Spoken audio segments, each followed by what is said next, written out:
بسم اللہ الرحمن الرحیم۔ السلام علیکم میرے بہن بھائیوں، کیسے ہیں آپ سب؟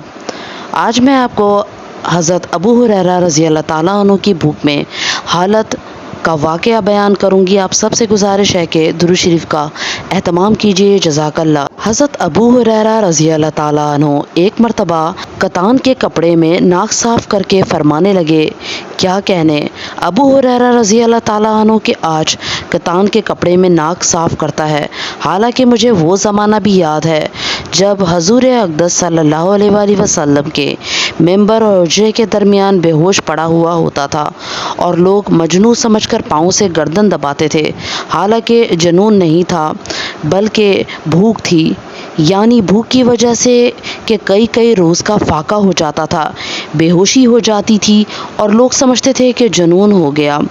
کہتے ہیں کہ اس زمانے میں مجنون کا علاج گردن کو پاؤں سے دبانے سے کیا جاتا تھا۔ حضرت ابو ہریرہ رضی اللہ تعالیٰ عنہ بڑے صابر و قانع لوگوں میں سے تھے، کئی وقت فاقے میں گزر جاتے تھے۔ حضور صلی اللہ علیہ وآلہ وسلم کے بعد اللہ نے فتوحات فرمائی تو ان پر تونگری آ گئی۔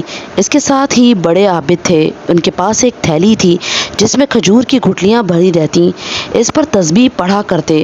جب وہ ساری تھیلی خالی ہو جاتی تو باندھی اس کو پھر بھر کر پاس رکھ دیتی۔ ان کا یہ بھی معمول تھا کہ خود وہ، بیوی اور خادم، 3 آدمی رات کے 3 حصے کر لیتے اور نمبر وار ایک شخص تینوں میں سے عبادت میں مشغول رہتا۔